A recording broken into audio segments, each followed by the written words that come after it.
साथ तुम्हारा प्रभु कितना है प्यारा, साथ तुम्हारा प्रभु कितना है प्यारा। मिल गई मंजिल, मिल गया किनारा, मिल गया किनारा। साथ तुम्हारा प्रभु कितना है प्यारा, साथ तुम्हारा प्रभु।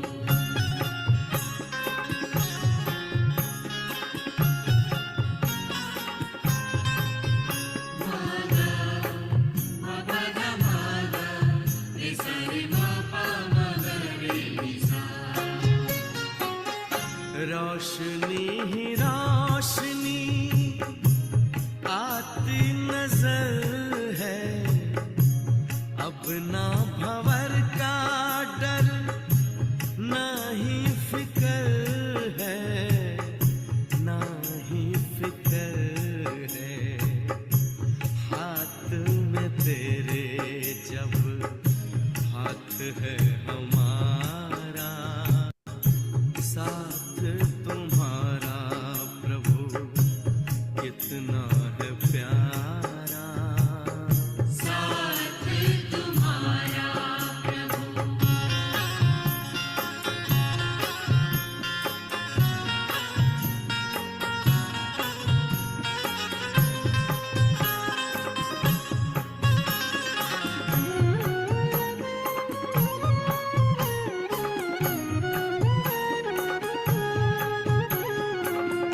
किसको खबर है कौन साथ है हमारे, जिसकी नजर से चलते चांद और तारे, चांद और तारे।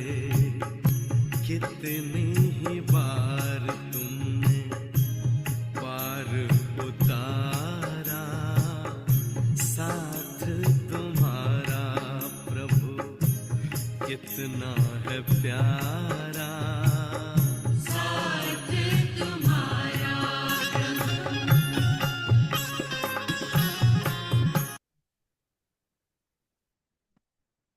ओम शांति।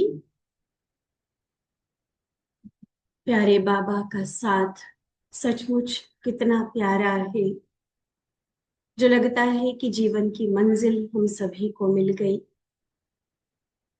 इस विषय सागर में भटकती हुई नाव को जैसे किनारा मिल गया। बाबा के साथ मिलन मनाते, बाबा की महिमा के गुणगान करते, हम सभी उनके प्यार में पलते जा रहे हैं। और प्रतिदिन बाबा की मुरलियों में जो बाबा की मीठी मीठी शिक्षाएं हमें मिलती हैं, उन शिक्षाओं के आधार से हमारा जीवन अनमोल बनता जा रहा है। जिस मुरली को 7 मई 1984 की मुरली को हम सभी सुन रहे हैं, इसमें हमने मुख्य मुरली में सुना कि कैसे बाबा ने एक जीवन को बहुत सुंदर बैलेंस से चलाने की कला हमें सिखाई। बैलेंस जिसके आधार पर हम सभी को ब्लेसिंग्स मिलती हैं, जबकि देने वाले ने सबको एक जैसा दिया है, फिर भी नंबरवार क्यों?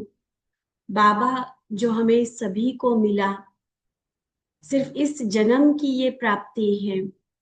फिर बच्चों का निश्चय भी है, प्यार भी है, उमंग भी है सेवाओं का, और समान बनने का लक्ष्य भी है।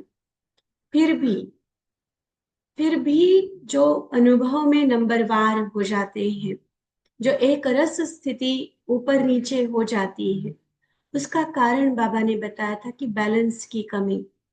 और विशेष 4 प्रकार के बैलेंस बाबा ने हम सभी को पक्के कराए। सबसे पहले याद और सेवा का बैलेंस, उसी के साथ बाबा ने बताया न्यारा और प्यारा रहने का बैलेंस। फिर आता है जितना स्वमान उतना ही निर्माण रहने का बैलेंस। और चौथा बैलेंस बाबा ने बताया, बाबा से जितनी सारी प्राप्तियां हमें हो रही है, एक तरफ उनका अपार खुशी, नशा, और दूसरी तरफ अलर्ट भी पूरा कि और पाना है बाबा से, वहां अलबेलापन नहीं आना चाहिए, उड़ती कला साथ साथ अनुभव होनी चाहिए। एक तरफ सब कुछ पा लिया वाली स्थिति भी है, और फिर और आगे बढ़ना है और उड़ना है, ये उमंग भी जरूरी है।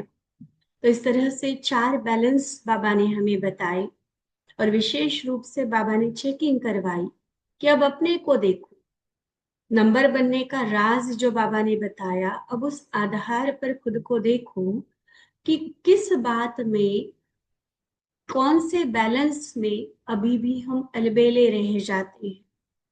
वो बैलेंस बैलेंस नहीं रहता, कहीं एक तरफ पलड़ा भारी हो जाता है, बुद्धि हलचल में आ जाती है। तो उस बैलेंस को देखो। विशेष बाबा के सामने बॉम्बे का ग्रुप बैठा है, बाबा कहे कि बॉम्बे वाले अलबेले तो नहीं बनते हो, हर बात में बैलेंस रखने वाले हो ना, बैलेंस की कला में होशियार हो ना, बैलेंस भी एक कला है, इस कला में संपन्न हो ना। बॉम्बे को कहा ही जाता है संपत्ति संपन्न देश। भारत की वैसे तो दिल्ली राजधानी है, लेकिन आर्थिक राजधानी, भारत की इकोनॉमिकल कैपिटल मुंबई कहलाती है, बॉम्बे, क्योंकि सबसे ज्यादा जो फाइनेंशियल कारोबार होता है वो पूरे देश में, पूरे देश को अगर कंपेयर करें तो सबसे अधिक मुंबई में होता है, इसलिए उसको बाबा कहते संपत्ति संपन्न देश है।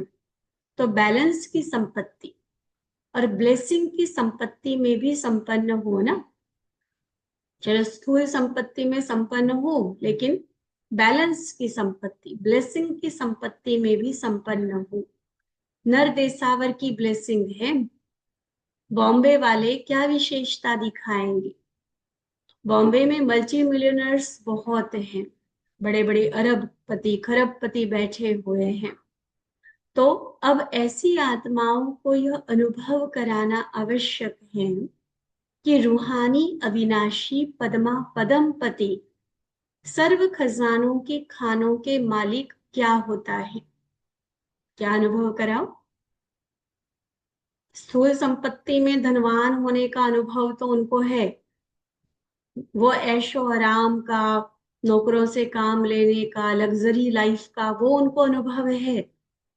लेकिन भगवान से जब अविनाशी खजाने मिलते हैं, उसमें पद्मा पदमपति मल्टी मिलियनर बनने का अनुभव क्या होता है, वो बाबा कहते हैं उनको कराओ। अभी तो सिर्फ विनाशी धन के मालिक हैं, ऐसे लोगों को इस अविनाशी खजाने का महत्व सुनाकर अविनाशी संपत्ति संपन्न बनाओ। वो महसूस करे कि यह खजाना अविनाशी श्रेष्ठ खजाना है। ऐसी सेवा कर रहे हो ना। संपत्ति वालों की नजर में यह अविनाशी संपत्तिवान आत्माएं श्रेष्ठ हैं, ऐसा अनुभव करें। भले उनके पास करोड़ों अरबों हैं, लेकिन उनको पता चले, अंदर से रियलाइज हो कि ये जो अविनाशी खजाने हैं ये ज्यादा श्रेष्ठ है, जीवन में इनका महत्व, इनकी जरूरत ज्यादा है। ये खजाने जिनके पास है वो हमसे अधिक मूल्यवान है, हमसे अधिक बड़े वीआईपी हैं। ये खुद दिल से महसूसता है, ये शब्दों में नहीं बताने वाली बात होती, लेकिन वो दिल से ये महसूस करे कि सच में हम भी अंदर से जिसकी चाह रख रहे हैं, बाहर से तो भरपूर है, लेकिन अंदर से जो खालीपन है वो इस खजाने से भरेगा। समझा। ऐसा नहीं सोचना कि इन्हों का तो पार्ट तो है नहीं है, क्योंकि साकार मुरली में आता है कि बाबा तो गरीब निवाज है, यहाँ तो गरीब ही आएंगे, साहूकार तो यहाँ आने से डरेंगे। तो साकार के टाइम की बात थी, लेकिन जैसे जैसे समय नजदीक आता जाएगा, जैसे बाकी सबके लिए बाबा ने कहा है ना, हर धर्म के आएंगे, हर जाति के आएंगे, हर वर्ग के आएंगे, ऐसे ये साहूकार लोग भी आएंगे। और ये बाबा की 84 की मुरली है। और आज अगर हम देखें तो बाबा के घर में इतने बड़े बड़े भी, चाहे कोई सेलिब्रिटीज, अभिनेता है, एक्टर्स, जो बॉलीवुड के हीरो हीरोइन होते हैं वो भी पक्के बीके हैं, बड़े बड़े जो इंडस्ट्रियलिस्ट होते हैं, और भी कई बड़े तरह के, जो जैसे बाबा ने कहा ना धनवान मल्टी मिलियनर, ऐसे ऐसे है बाबा के घर में आने वाले, और पूरी नियम मर्यादाओं धारणाओं के साथ चलने वाले। ऐसी आत्माएं स्वयं का कल्याण तो करती ही है, लेकिन ऐसों को देखकर फिर अनेकों को प्रेरणा मिलती है।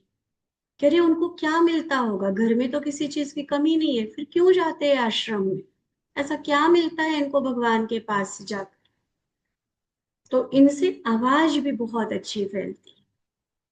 सबसे पहले तो बाबा उनके कल्याण की बात कर रहे हैं कि उनको छोड़ नहीं दो, कि इनका तो पार्ट ही नहीं है, ये नहीं समझना।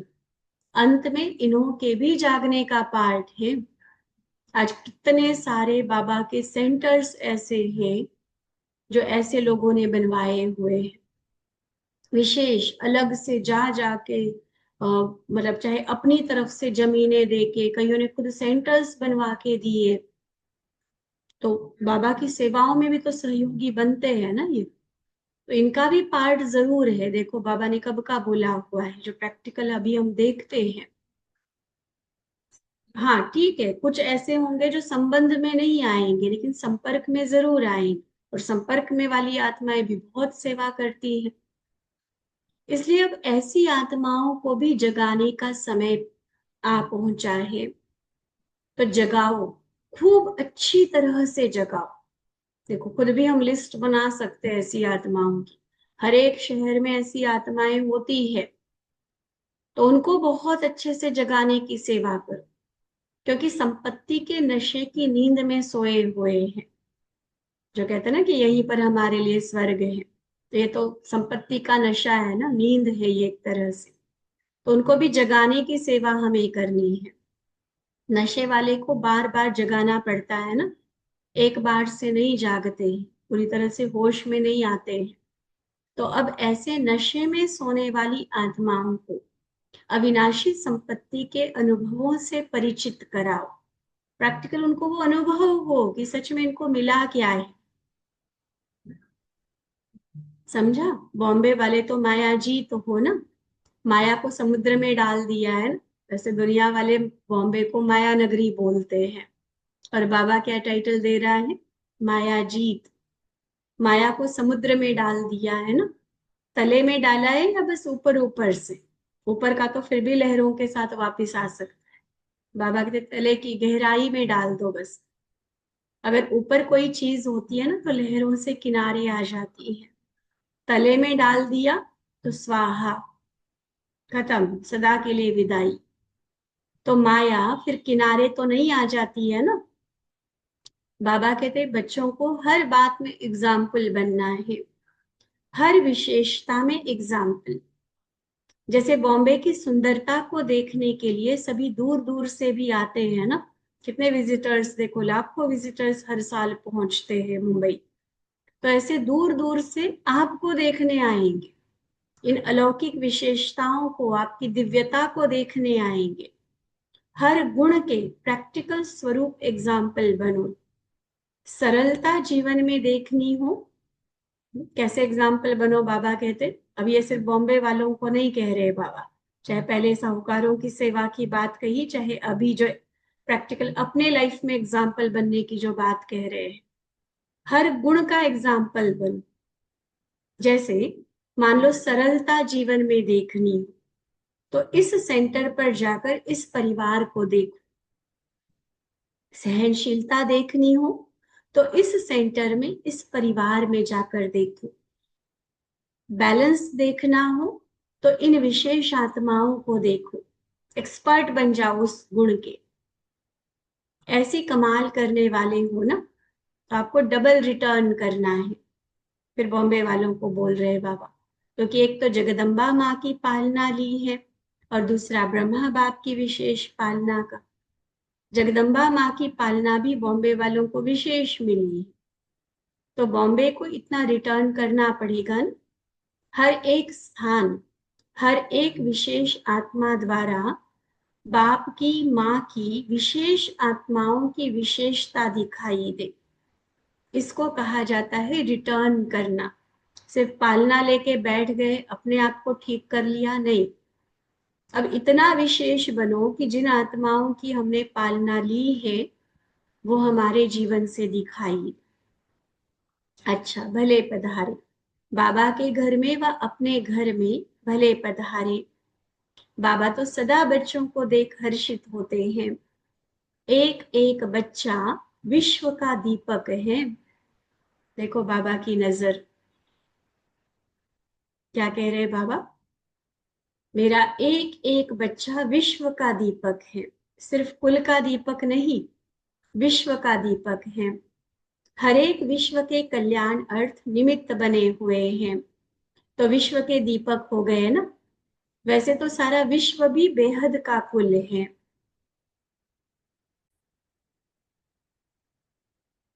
तो बाबा कहते हैं हर एक विश्व के कल्याण अर्थ निमित्त बने हुए हैं, तो विश्व के दीपक हो गए ना। वैसे तो सारा विश्व भी बेहद का कुल है, उस नाते बेहद के कुल के दीपक हैं। सिंपली कुल दीपक कहेंगे तो अपना परिवार याद आएगा सिर्फ, कि अपने परिवार के दीपक नहीं। लेकिन बाबा ने पहले कहा विश्व के दीपक, फिर कहा पूरा विश्व हमारा परिवार है, सारे बाबा के बच्चे हैं ना। तो फिर बेहद परिवार, बेहद कुल के दीपक हो, लेकिन हद के कुल के नहीं, बेहद कुल। बेहद के कुल के दीपक को हो, वह विश्व के दीपक को हो, ऐसे हो ना। तो सदा जगे हुए दीपक, टिमटिमाने वाले नहीं। टिमटिमाने वाला दीपक और ज्यादा डिस्टर्ब करता है, इसलिए सदा जगे हुए। जब लाइट टिमटिमाती है ना तो देखने से आंखें खराब हो जाती है। कई बार हम देखो दिवाली पर डेकोरेशन करते हैं, तो वो लड़ियां जो लगाते हैं स्टेज पर, तो वो अगर टिमटिमा रही है ना तो भाई बहने कहने आएंगे कि बहन जी योग नहीं लगता, या तो बंद करो या उसको स्टेबल कर दो। तो उसमें स्टेबल करने का भी एक ऑप्शन होता है, तो वो करो, फिर तो ठीक लगेगा। और अगर ऐसे टिमटिमा रही है ना तो ना योग लगेगा, ना एकाग्रता होगी। तो इसलिए बाबा कहते हैं, या वैसे भी देखो हम कुछ काम कर रहे हैं और बार बार लाइट आना जाना कर रही है, फ्लक्चुएट कर रहा है वोल्टेज, तो वो और ही आंखों को खराब लगता है। तो इसलिए बाबा कहते हैं आपको भी दीपक जो बनना है ना, वो टिमटिमाने वाला दीपक नहीं, जलने बुझने वाला दीपक नहीं बनना है। सदा जगमगाता हुआ दीपक, सदा जगा हुआ दीपक। तो सदा जगे हुए दीपक हो ना। ऐसे दीपकों को देख जो सदा जगे हुए हैं, ऐसे दीपकों को देख बाप दादा सदा हर्षित होते हैं। फिर बाबा के सामने विशेष दादियां हैं। जब बाबा दादियों को देखते हैं ना तो हम भी दादियों की वो प्रेजेंस, वो उपस्थिति महसूस करें। एक एक दादी बाप समान अवस्था वाले हैं, तो उनको देखते हुए उनकी महानता जो बाबा बोलते हैं उसको भी हमें अनुभव करना है। उस महान नजर से दादियों को देखना भी है, और साथ में जो बाबा की शिक्षाएं होती हैं तो वो शिक्षाओं को हमें पर्सनली अपने लिए समझ कर भी धारण करना है। तो बाबा पूछते सभी ताजधारी रतन हो ना। ताज कौन सा? सेवाओं की जिम्मेवारी का। तो सदा जितना बड़ा ताज उतना ही हल्के से हल्की, ये भी बैलेंस है ना। सेवा बड़े से बड़ी करो, जिम्मेवारी बड़े से बड़ी निभाओ, लेकिन टेंशन में नहीं, बोझ समझ के नहीं कि नींद ही फिट गई, ऐसे नहीं। हल्का रहकर करावनहार बाबा करा रहा है ना। ऊपर मुख्य मुरली में बाबा ने इस बात को स्पष्ट किया है। तो बाबा कहते जितना बड़ा ताज उतना हल्के से हल्के, ऐसा ताज धारण किया है। तो इस ताज को धारण करके हर कर्म करते भी ताजधारी रह सकते हैं। जो रतन जड़ित ताज होगा वह फिर समय प्रमाण धारण करते और उतारते हैं। शरीर का श्रृंगार के रूप में जो ताज पहनेंगे वो तो पूरा टाइम, फुल टाइम तो नहीं पहना जा सकता ना। लेकिन ये ताज ऐसा है जो उतारने की आवश्यकता ही नहीं। सोते हुए भी ताजधारी, सेवा कंटिन्यू रहे हमारी, और उठते हैं तो भी ताजधारी। अनुभव है ना, ताज हल्का है ना, भारी तो नहीं करता। नाम बड़ा, वजन हल्का है। सेवाओं की जिम्मेवारी, विश्व सेवा की जिम्मेवारी, पूरे विश्व का कल्याण करना, संसार को स्वर्ग बनाना, कहने को कितनी बड़ी जिम्मेवारी, लेकिन उसके कारण मन बुद्धि को भारी करने की जरूरत नहीं। सुखदाई ताज है, खुशी देने वाला ताज है। अभी किसी बहन का एक फंक्शन हुआ, उनको ताज पहनाया था, तो बहुत सुंदर लग रहे थे, लेकिन बाद में कहती कि मेरा इतना टाइम तक सिर दर्द रहा। क्यों? क्योंकि वो ताज ऐसे टाइट था ना, और हमेशा आदत होती नहीं है पहनने की, तो बाद में सारी रात कहते सिर दर्द रहा। तो ऐसे ही होता है ना अभी तो स्थूल ताज तो हमेशा नहीं पहना जा सकता, चाहे वो सोने का ही क्यों ना हो। लेकिन ये वाला ताज जो बाबा ने दिया, सेवाओं की जिम्मेवारी, ये हल्का है, ये सुखदाई ताज है, जो सदा पहन सकते हैं। ये खुशी देने वाला ताज है। ऐसा ताजधारी बाबा बनाते हैं जो जन्म जन्म आपको ताज मिलता रहे, राजाई का अधिकार मिलता रहे। ऐसे ताजधारी बच्चों को बाप दादा तो देख हर्षित होते हैं। बाप दादा ने ताजपोशी का दिन अभी से ही मना करके सदा की रस्म का नियम बना दिया है। सतयुग में भी ताजपोशी दिवस मनाया जाएगा। जो संगम पर ताजपोशी दिवस मनाया, उसी का ही यादगार अविनाशी रूप में चलता रहेगा। जो एक राजा होगा, वो अपनी एक आयु पर पहुंचने के बाद अपने बेटे को अपना उत्तराधिकारी घोषित करेगा, और उसको जब राजगद्दी पर बिठाएगा, तो वो पहले वाला जो महाराजा है, जो पिता है, वो अपना ताज उतार कर अपने बेटे को पहनाएगा। वो नेक्स्ट भावी राजा बनेगा। तो ये ताजपोशी का जो दिन है, वो सदियों तक चला। सतयुग से लेकर ये रस्म चलती आई है। वो तो कलयुग अंत में आकर थोड़ा बच्चे भी ज्यादा हो गए, लोभ लालच भी बढ़ गया, अन्य कई तरह की बातें हो गई, तो वो रस्म में थोड़ा बहुत चेंज आ गया। बच्चे ने मार कर भी छीनना शुरू कर दिया, और क्या क्या नहीं हुआ। लेकिन असली जो संसार की आदि से बाबा का बनाया हुआ जो ताजपोशी का नियम है, जैसे बाबा ने यहाँ किया संगम युग पर, कि ब्रह्मा बाबा गुप्त हो गए और ताज बच्चों को पहनाया। साथ अभी भी है बाबा, जैसे वहां भी सतयुग में भी राजा भले वो अपने बेटे को बनाएंगे, अब बेटा सारा राज कारोबार चलाएगा, और पिता उनका साथी बनकर रहेगा। जहां कहीं उसको गाइडेंस की आवश्यकता है, अपने अनुभवों की मदद वो उसको देता रहेगा। तो यही बात यहाँ पर भी बाबा समझाते, ये रस्म यहाँ से शुरू हुई है। ब्रह्मा बाबा का शरीर छोड़ना माना हमसे वो विदा नहीं हुए, वो साथ है, लेकिन जो साकार में जिम्मेवारी का ताज दिया, वो बच्चों को दिया। तो ये ताजपोशी संगम युग की, जिसका यादगार फिर पूरा कल्प चलता है। यह संगम पर ताजपोशी का जो दिवस मनाया, उसका यादगार अविनाशी चलता रहेगा। स्वयं बाप साकार वतन से वानप्रस्थ हुए ना, अव्यक्त वतन में सेवाधारी आज भी है, लेकिन साकार वतन से तो वानप्रस्थ हुए ना। तो साकार वतन से वानप्रस्थ होकर बच्चों को ताज तख्त दे और स्वयं अव्यक्त वतन में चले। तो ताजपोशी का दिन हो गया। कौन सा दिन है ये? 18 जनवरी, जो बाबा का अव्यक्त दिवस है। इसको बाबा ताजपोशी का दिन कहते हैं। तो विचित्र ड्रामा है ना, अगर जाने के पहले बताते तो वंडरफुल ड्रामा नहीं होता। ऐसा विचित्र ड्रामा है जिसका चित्र नहीं खींचा जा सकता। विचित्र बाप का विचित्र पार्ट है, जिसका चित्र बुद्धि में संकल्प द्वारा भी नहीं खींच सकते। इसको कहते हैं विचित्र। सुना विचित्र की परिभाषा क्या है? एक तो बाबा कहते विचित्र माना जो इन स्थूल आंखों से नहीं दिखाई देता, इसलिए बाबा को विचित्र कहते हैं ना। और अब बाबा आज क्या कहते हैं? बुद्धि में संकल्प द्वारा भी जिसका चित्र नहीं खींच सकते, माना जिसकी कल्पना पहले से नहीं की जा सकती, इमेजिन नहीं कर सकते हैं। किसी ने इमेजिन किया था क्या कि ब्रह्मा बाबा ऐसे चले जाएंगे? आज दादी या सारी जा चुकी है, क्या हमने कभी सोचा था ऐसा? कि बिना दादियों के भी यज्ञ इस तरह से चलेगा, ऐसे सेवाएं होंगी, ऐसे बड़े बड़े राष्ट्रपति प्रधानमंत्री आएंगे बाबा के घर में, इतनी बेहद तरह से बाबा की प्रत्यक्षता का कार्य पूरा जोर भरेगा। नहीं सोचा था ना।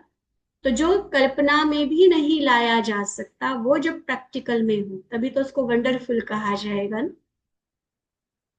तभी तो उसको विचित्र कहा जाएगा।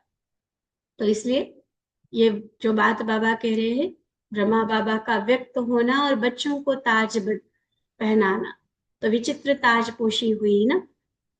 बाप दादा सदा महावीर बच्चों को ताजपोशी करने वाले ताजधारी स्वरूप में देखते हैं। बाप दादा साथ देने में नहीं छिपे, लेकिन साकार दुनिया से छिपकर अव्यक्त दुनिया में उदय हो गए। साथ अभी भी है, ये पक्का बाबा करवा रहे। बाबा छोड़कर नहीं गए हैं। सिर्फ जैसे बाबा की जो अव्यक्त मुरली सबसे पहली जो चली थी, उसमें बाबा ने कहा था 69 में अव्यक्त होने के बाद 21 जनवरी 1969 की जो मुरली है, बाबा ने स्पेशली कहा था सिर्फ ड्रेस और एड्रेस बदली हुआ है। ड्रेस माना साकार स्थूल शरीर छोड़कर अव्यक्त शरीर लिया, और एड्रेस साकार लोक के बदले अव्यक्त लोक हो गया, है ना। बाकी बाबा साथ है, साथ देने में नहीं छिपे हैं। हाँ, साकार दुनिया के बदले अव्यक्त दुनिया में रहकर साथ दे रहे हैं। साथ रहेंगे, साथ चलेंगे, यह तो वायदा है ही है। यह वायदा कभी छूट नहीं सकता है। इसलिए तो ब्रह्मा बाप इंतजार कर रहे हैं। नहीं तो कर्मातीत बन गए तो परमधाम जा सकते थे ना, लेकिन परमधाम थोड़ी गए ब्रह्मा बाबा, तो व्यक्त वतन में इंतजार कर रहे हैं। स्नेह का बंधन है ना, वैसे बंधन नहीं है, क्योंकि परमधाम में जाने की कंडीशन होती है जो आत्मा संपूर्ण पावन होगी वो जा सकते, वो तो कब के बन गए। लेकिन अब क्यों रुके हुए हैं? ये बच्चों के स्नेह का बंधन है, वायदा किया हुआ है ना साथ चलने का, तो रुके हुए हैं। तो स्नेह के बंधन के कारण, साथ चलने का वायदा निभाने के कारण बाप को इंतजार करना ही है, साथ निभाना है और साथ चलना है। ऐसे ही अनुभव है ना। अच्छा, हर एक विशेष है, विशेषता एक एक की वर्णन करे तो कितनी होगी, माला बन जाएगी। इसलिए दिल में ही रखते हैं, वर्णन नहीं करते। अच्छा, फिर पार्टियों से बाबा की मुलाकात। बाबा पूछते, अमृत वेला सदा शक्तिशाली है। अमृत वेला शक्तिशाली है तो सारा दिन शक्तिशाली रहेगा। अमृत वेला कमजोर है तो सारा दिन कमजोर। अमृत वेले नियम प्रमाण तो नहीं बैठते हो, बस नियम बनाया है, कोई क्या कहेगा, बड़े डांटेंगे इसलिए बैठ गए, ऐसे नियम से नहीं। ये वरदानों का समय है, उसका महत्व समझ कर बैठे हैं। वरदानों के समय अगर कोई सोया रहे, सुस्ती में रहे, व विस्मृति रहे, कमजोर होकर बैठे, तो वरदानों से वंचित रह जाएगा। वरदानों के समय अगर कोई सोया रहे, सुस्ती में रहे, विस्मृति में रहे, कमजोर होकर बैठे, व्यर्थ संकल्पों में बुद्धि भटकती रहे, तो वरदान तो नहीं मिल पाएंगे ना। तो अमृत वेले का महत्व सदा याद रहता है। उस समय नींद तो नहीं करते हो, झुटके तो नहीं खाते हो ना। कभी कभी कोई नींद की अवस्था को भी शांति की अवस्था समझ लेते हैं। होगी नींद, कहेंगे आज बड़ी शांति मिली योग में। नहीं, बाबा कहते उन्होंने पूछो कि कैसे बैठे थे, तो कहते बहुत शांति में। होगी नींद, कहेंगे आज तो बाबा से बड़ी शांति मिली हम। तो ऐसा गलत नहीं समझना, सही तरीके यथार्थ जो विधि बाबा ने बताई है योग की, ऐसे शक्तिशाली अवस्था में बैठना। चेकिंग करो, कभी भी शक्तिशाली स्टेज के बीच में यह माया तो नहीं आती है। जो शक्तिशाली है उसके आगे माया कमजोर हो जाती है। फिर बाबा की युगलों के साथ विशेष मुलाकात है। युगल अर्थात जो लौकिक रूप में जो पति पत्नी दोनों जो ज्ञान में चलते हैं, ऐसे युगल बच्चों से बाबा की मुलाकात। बाबा कहते सदा प्रवृत्ति में रहते, इसी वृत्ति में रहते हो ना कि हम न्यारे और सदा बाबा के प्यारे हैं। यही वृत्ति सदा प्रवृत्ति में रहती है। वैसे प्रवृत्ति को परवृत्ति भी कह सकते हैं। पर माना न्यारे, प्रवृत्ति में रहते, प्रवृत्ति के बंधन से परे, अर्थात परवृत्ति व न्यारे और प्यारे। प्रवृत्ति में रहते, प्रवृत्ति के बंधन से परे, अर्थात परवृत्ति व न्यारे और प्यारे। ऐसे बंधन मुक्त बन प्रवृत्ति के कार्य को निभाने वाले हो ना, बंधन में बंधने वाले नहीं। मेरा कार्य, मेरी जिम्मेवारी, मेरा बच्चा, मेरा परिवार, मेरा कारोबार, ऐसे बंधन में बंधने वाले नहीं। परवृत्ति, न्यारे होकर उस ड्यूटी को संभाल, निमित्त बनकर उस कार्य को निभाओ। करावनहार बाबा है, मालिक बाबा है, हम ट्रस्टी है, इसको कहते परवृत्ति, जिसको कहेंगे न्यारा। तो बंधन में बंधने वाले नहीं, लेकिन बंधन मुक्त होकर कर्म करने वाले। मन का भी बंधन नहीं, एक है तन का बंधन, दूसरा है मन का बंधन, और तीसरा संबंध का बंधन, चौथा व्यवहार का बंधन। देखो ये प्रवृत्ति में सारे बंधन आते हैं। 4 बंधन बताए बाबा ने। एक तन का बंधन, शरीर की मजबूरियां जो होती है, ये कर सकते या नहीं कर सकते, इतनी कैपेसिटी है नहीं है ना, ये तन का बंधन, तन के जो कर्म भोग आदि आते हैं। फिर मन का बंधन, मन से कई सारी लिमिट्स हम खुद को डाल सकते हैं, डाल लेते हैं कि हम इतना तो कर सकते हैं, इतना नहीं, है ना। मन से बहुत भारी हो जाते हैं, मन से कहीं ना कहीं लगाव झुकाव का बंधन रहता है, तो वो मन का। फिर तीसरा संबंध का बंधन, संबंधों के जंजाल में बुद्धि फंसी रहती है, मोहजाल में। और चौथा व्यवहार का, लोक लाज का, ये करना पड़ता, दुनियादारी निभानी, ये करना वो करना। तो बाबा के इन सब बंधनों से मुक्त। निर्बंधन आत्मा बंध नहीं सकती, और बाबा ने हमें निर्बंधन का वरदान दिया है। सारे बंधन लगन की अग्नि से भस्म करने वाले। लगन अग्नि है, अग्नि में जो चीज डालो वह सब भस्म। तो लगन की अग्नि से गृहस्थी के सारे बंधन भस्म करो। ऐसी बंधन मुक्त आत्मा फिर उड़ने के सिवाय रह नहीं सकती। बंधन फंसाता है और निर्बंधन उड़ाता है। बंधन का पिंजड़ा खुला तो पंछी उड़ेगा ना। कोई कितना भी गोल्डन पिंजड़ा लेकर आए तो उस पिंजड़े में भी फंसने वाले नहीं। बाबा के अलावा कोई भी आत्मा किसी भी चीज का प्रलोभन देकर कितना भी अपने प्यार का, सहारे का वायदा करे, कितना भी चाहे सारी दुनिया की धन दौलत हमें देने की कोशिश करे, कितना भी मेंटल सपोर्ट हमें दिलाने का वायदा करे, ये सब गोल्डन पिंजड़े हैं। तो बाबा कहते नहीं, हमारा है उड़ती कला का युग, मुक्त पंछी, निर्बंधन आत्मा बनने का ये समय है। अब गोल्डन पिंजड़े में भी नहीं फंसना। यह माया सोने का रूप धारण करके आती है। सोना माना आकर्षण करने वाला। यादगार में भी दिखाते हैं ना, सोना हिरण बनकर आई। सीता वैसे राजमहल छोड़ के आ गई थी देख, और सोने का हिरण इतना लुभा गया उसको, जो उसके पीछे राम को भी अपने से अलग भेजा, लक्ष्मण पर भी शक किया। ये सारे शास्त्र हमारे बने हुए हैं। संगम युग पर भगवान का साथ मिला है, उसके आगे ये क्या है चीज। तो सब सोना माना आकर्षक करने वाली, लुभाने वाली जो माया है ना, उससे बच के रहना। तो सोने का हिरण अच्छा तो नहीं लगता ना। तो सोने का हिरण कहाँ ले गया, रावण शोक वाटिका में ले गया ना फिर उसको। तो जब उड़ता पंछी हो गए तो सोना हो या हीरा, लेकिन पिंजड़े के पंछी नहीं बन सकते। उड़ने का आनंद अपना है, तो वो अब समय है उड़ने का। अब बंधन में तो बंध लिए ना 2 युगों तक, अब नहीं, अब उस पिंजड़े को छोड़ उड़ो, उड़ता पंछी बनो। फिर अधर कुमार बाबा के सामने है। अधर कुमार माना भी प्रवृत्ति वाले भाई, लेकिन जो जिनके युगल ज्ञान में, पत्नी ज्ञान में नहीं चलती है, सिर्फ भाई भाई चलते हैं ज्ञान में, तो उनको बाबा अधर कुमार कहते। और इसी तरह से जो माताएं ज्ञान में चलती है लेकिन उनके पति लोग नहीं चलते, तो उनको कहते हैं अधर कुमारी या माताएं। ठीक है, तो पहले युगल माना दोनों जो ज्ञान में चलते, उनसे बाबा ने बात की। अब उधर अधर कुमार बाबा के सामने है। सदा अपने को विजय के तिलकधारी आत्माएं अनुभव करते हो।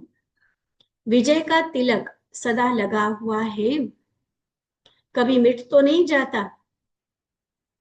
रोज अमृत वेले बाबा कई बार बोलते कि अपने आप को फिर से तिलक दिलाओ, रोज तिलक दो, तो ये मिटे नहीं कभी भी। माया कभी मिटा तो नहीं देती है। रोज अमृत वेले इस विजय के तिलक को स्मृति द्वारा ताजा करो, तो सारा दिन विजय का तिलक लगा रहेगा। जो सुहागिन शादीशुदा माताएं होती है ना, अब तो बहुत फैशन के कारण बहुत ही सारा सिस्टम चेंज हुआ, लेकिन वो असली जो होता है हमारे धर्म का जो बना हुआ है नियम, वो कभी भी अपने माथे को खाली नहीं रखती, हमेशा वो तिलक लगा हुआ होता है। तो यहाँ भी बाबा ने विजय का तिलक दिया है। तो यह अब देखो कौन कौन सा तिलक, ये विजय का तिलक भी है, भाग्य का भी तिलक है। इसलिए भक्त भी देखो बहुत बड़े बड़े तिलक लगाते हैं। तिलक भक्ति की निशानी समझते हैं। प्रभु प्यार है, इसकी निशानी तिलक देते हैं। तो आपके देखो कितने तिलक है, राज्य का तिलक है, भाग्य का तिलक है, विजय का तिलक है, सुहाग का तिलक है, सब तिलक मिले हैं ना। तिलकधारी ही फिर तख्तधारी बनते हैं। बाप का दिल तख्त जो अभी मिला है, ऐसा तख्त भविष्य में भी नहीं मिलेगा। भगवान तो होगा नहीं तो उसके दिल में कहाँ बैठेंगे, तो परम धाम में होंगे बाबा। अभी है साथ, तो अभी बाबा के दिल तख्त नशीन बनने का सौभाग्य है। यह बहुत श्रेष्ठ तख्त है। तो तख्त मिला, तिलक मिला, सब प्राप्तियों से तो बाबा ने भरपूर कर दिया, तो और क्या चाहिए। अच्छा, सदा हर कर्म में बैलेंस रखने वाले, सदा बाप द्वारा ब्लेसिंग लेने वाले, हर कदम में उड़ती कला का अनुभव करने वाले, सदा प्यार के सागर में समाये हुए, समान स्थिति में स्थित रहने वाले, पद्मा पदम भाग्यवान श्रेष्ठ आत्माओं को बाप दादा का याद प्यार और नमस्ते।